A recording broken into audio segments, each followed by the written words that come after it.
Hər vaxtınız xeyirli olsun dəyərli sahibkarlar, iş adamları və investorlar.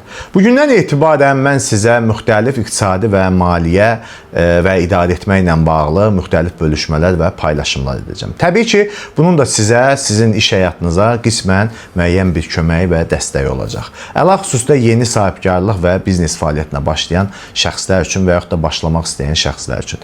Qeyd edim ki, mən maliyyətçi olduğum üçün mənim üçün hər hansısa bir biznes mütləq şəkildə ölçülə bilən və rəqəmlər üzərində olmalıdır. Əks halda hansısa bir emosional qərarlarla, emosional xarakterlə verilən qərarlar mənim üçün qəbul olunmazdır və daha risklidir. İstənilən bir biznesi həyata keçirmək üçün bizim şəxsi keyfiyyətlərimizlə yanaşı, bilik bacarıqlarımızla yanaşı birmənalı şəkildə bizim ölçülə bilən rəqəmlər üzərində olan məlumatlar əsasında qərarlarımızı verməliyik.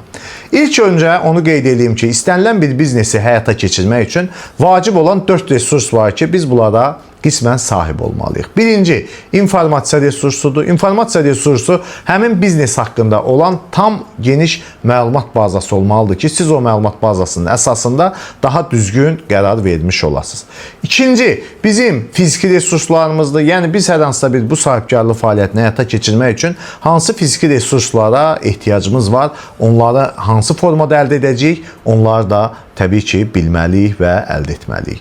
Üçüncü, bizim insan resurslarımızdır. Təbii ki, bugünkü bir bizneslərin inkişafı üçün mütləq yaxşı mütəxəssislərə, insan kapitalına ehtiyac var ki, bunun da bir yazılması, qeyd olunması və işçilərin tapılması mütləq şəkildədir.